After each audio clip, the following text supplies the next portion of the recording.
Halo teman-teman penikmat channel Atlas Bencana. Sebelum kita menyelami kisah dahsyatnya letusan purba, yuk kita kenalan dulu sama wilayah yang jadi panggung dari kejadian ini. Kawasan Gunung Batur di Bali. Bukan sekedar gunung yang asyik buat sunrise trek pagi-pagi, tapi juga salah satu fenomena geologi paling menakjubkan di dunia. Gunung Batur adalah gunung berapi tipe stratovolcano dengan ketinggian sekitar 1.717 meter di atas permukaan laut yang berdiri di tengah struktur kaldera raksasa seluas belasan kilometer persegi di Kabupaten Bangli, Bali. Kaldera ini adalah bekas tubuh gunung api purba yang runtuh jutaan tahun lalu yang akan kita bahas di bagian berikutnya, dan sejak itu menjadi rumah bagi danau batur yang indah berbentuk bulan sabit di bagian tenggara kaldera. Nah, uniknya lagi, kawasan ini bukan hanya soal batu dan lahar, kehidupan manusia di sekitarnya juga penuh warna. Wilayah sekitar Danau Batur dan kaki gunung dihuni masyarakat Bali, termasuk kelompok Bali Aga yang mempertahankan tradisi Hindu Bali kuno yang kuat, dari adat pemujaan hingga upacara ritual yang terkait dengan alam dan gunung.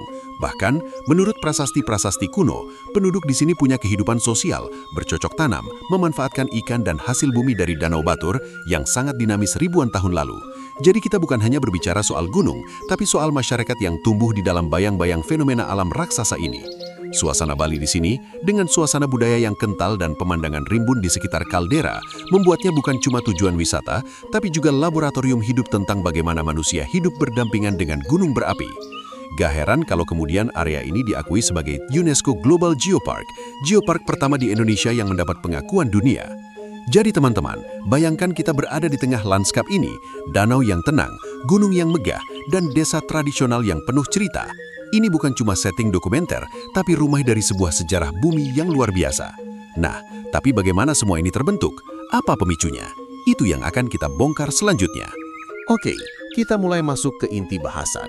Apa sih yang sebenarnya memicu letusan mahadahsyat yang kemudian membentuk Gunung Batur Purba? Untuk memahami ini, kita perlu sedikit berpikir seperti detektif geologi, menelusuri jejak yang ditinggalkan bumi sejak puluhan ribu tahun silam. Pulau Bali berada tepat di jalur yang oleh para ilmuwan disebut sebagai cincin api Pasifik atau Ring of Fire, sebuah sabuk raksasa yang memanjang dari Jepang, Filipina, Indonesia hingga Amerika Selatan, tempat lempeng-lempeng tektonik saling bertabrakan, menyusup dan menekan satu sama lain. Di bawah Bali, lempeng Indo-Australia perlahan menyusup ke bawah lempeng Eurasia.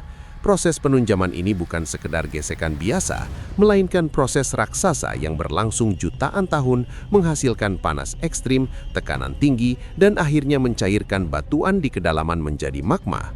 Magma inilah yang terus terdorong ke atas, mencari celah, retakan, dan jalur lemah di kerak bumi untuk bisa keluar ke permukaan.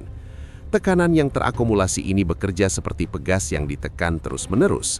Semakin lama ditekan, energinya semakin besar. Di bawah Gunung Batur Purba, dapur magma raksasa perlahan terisi dan membesar, sementara tubuh gunung di atasnya terus tumbuh akibat tumpukan material letusan berulang. Gunung ini pada masanya bukanlah kerucut kecil seperti yang kita lihat sekarang, melainkan sebuah stratovolcano kolosal dengan tinggi diperkirakan mencapai sekitar 4.000 meter. Ia berdiri sebagai raksasa Bali Purba, menyimpan di dalam perutnya volume magma yang luar biasa besar. Aktivitas magmatik yang berlangsung ratusan ribu tahun menyebabkan ruang magma makin membesar, tekanan gas vulkanik meningkat, dan struktur batuan di atasnya makin rapuh. Selain faktor tektonik, ada pula peran penting dari komposisi magma itu sendiri. Magma Batur Purba tergolong kental dan kaya silika, sehingga gas-gas di dalamnya sulit keluar secara perlahan. Gas yang terperangkap ini menumpuk, menciptakan tekanan internal yang terus meningkat. Bayangkan seperti botol soda yang dikocok kuat-kuat, lalu tutupnya masih rapat. Selama belum dibuka, tekanan di dalamnya terus bertambah. Ketika akhirnya tutup itu tidak sanggup menahan lagi, ledakan pun terjadi. Dalam skala gunung api, ledakan itu berarti erupsi eksplosif yang mampu mengosongkan sebagian besar dapur magma dalam waktu relatif singkat.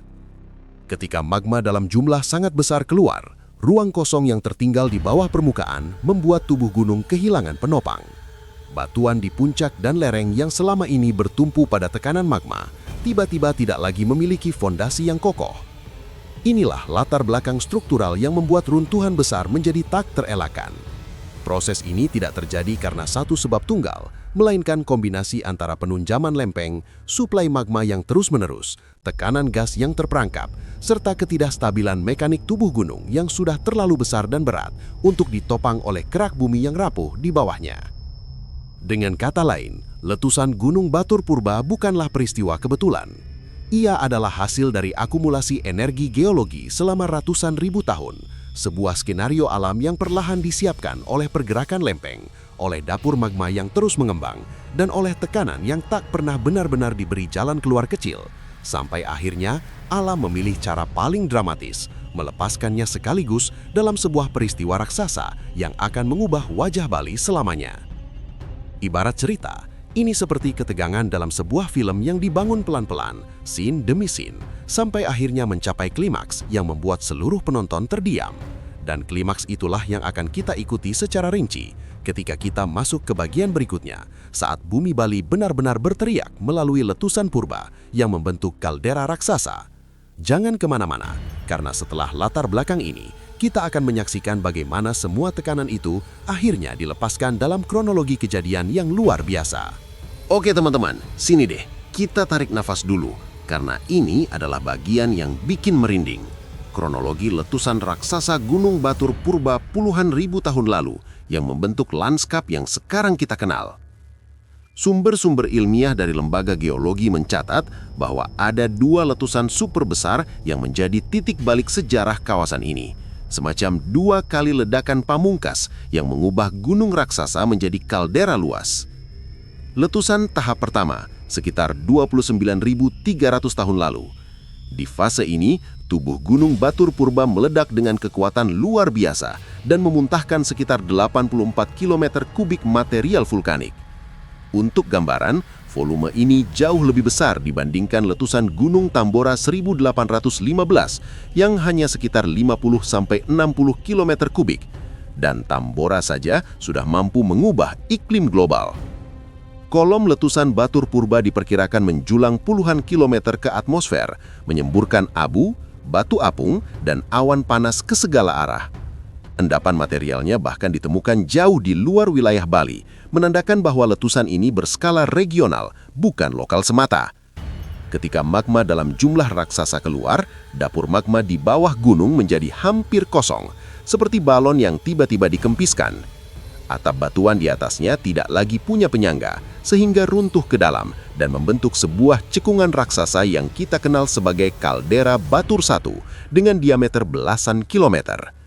Inilah cikal bakal lanskap megah yang kini diisi oleh Danau Batur. Letusan tahap kedua, sekitar 20.150 tahun lalu. Beberapa ribu tahun setelah runtuhan pertama, sistem magmatik di bawah Batur kembali terisi. Tekanan kembali menumpuk hingga akhirnya terjadi letusan besar kedua yang memuntahkan sekitar 19 km kubik material vulkanik. Meski volumenya lebih kecil dibanding letusan pertama, kekuatannya tetap luar biasa dan cukup untuk membentuk kaldera kedua di dalam kaldera yang sudah ada. Runtuhan susulan ini menciptakan struktur berlapis, kaldera di dalam kaldera, seperti mangkuk raksasa di dalam mangkuk yang lebih besar. Dari sinilah kemudian muncul kubah-kubah lava dan kerucut-kerucut baru, tanda bahwa sistem gunung api ini masih hidup dan terus berevolusi, mencari bentuk keseimbangannya sendiri. Sekitar 5.000 sampai 6.000 tahun yang lalu, aktivitas ini memasuki fase yang bisa dibilang lebih tenang, namun bukan berarti mati. Magma masih naik ke permukaan, membangun kerucut pusat baru di tengah kaldera, yang lambat laun tumbuh menjadi Gunung Batur modern yang kita kenal sekarang. Gunung ini berdiri seperti anak dari raksasa purba yang telah runtuh, tumbuh di atas luka besar berupa kaldera yang sangat luas. Sekarang, mari kita berandai-andai sebentar, teman-teman. Kalau letusan sebesar Batur Purba ini terjadi di zaman sekarang, dampaknya bisa dibayangkan luar biasa. Kolom abu setinggi puluhan kilometer akan menembus jalur penerbangan internasional, menghentikan lalu lintas udara di sebagian besar Asia Tenggara. Abu vulkanik halus bisa menyelimuti Bali, Lombok, Jawa Timur, bahkan mungkin mencapai Australia Utara, mengganggu pernapasan, merusak pertanian, dan mencemari sumber air.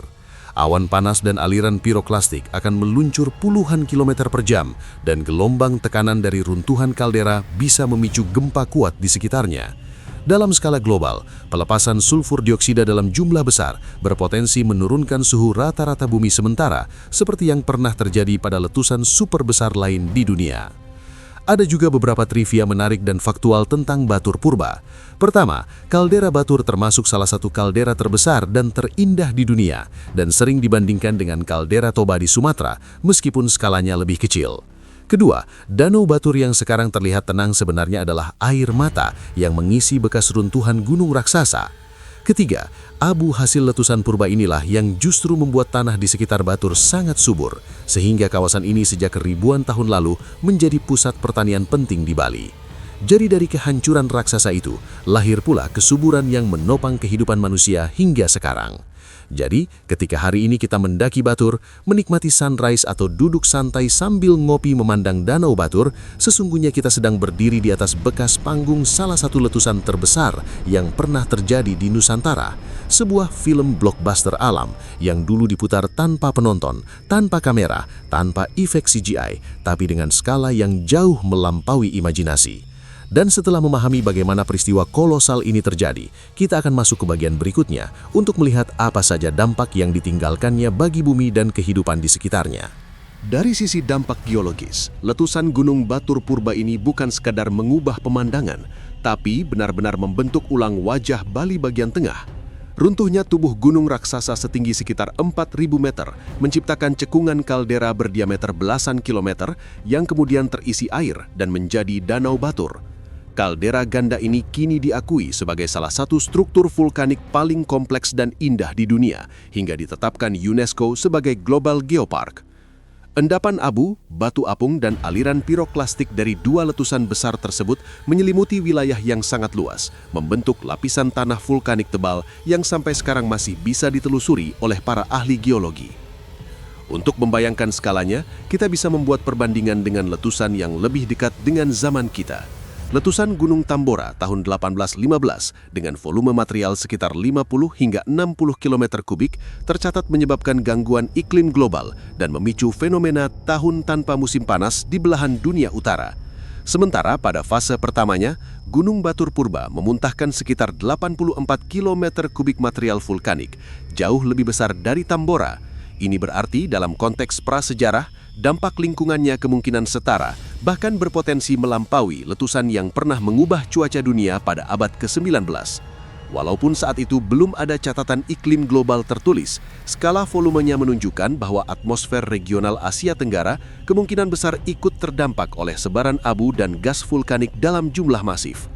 Jika kita tarik lagi perbandingan dengan Gunung Agung 1963 yang letusannya menewaskan lebih dari 1.000 orang dan menyelimuti Bali selama berbulan-bulan, maka letusan Batur Purba berada di kelas yang jauh lebih besar.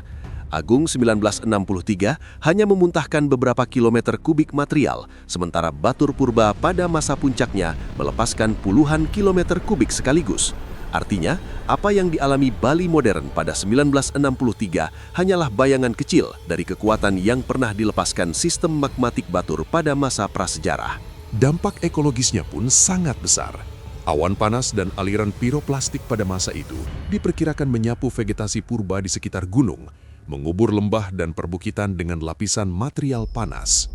Namun, dalam jangka panjang, justru dari kehancuran inilah lahir kesuburan. Abu vulkanik kaya mineral membentuk tanah andosol yang sangat subur, yang ribuan tahun kemudian menjadi basis pertanian dataran tinggi Kintamani.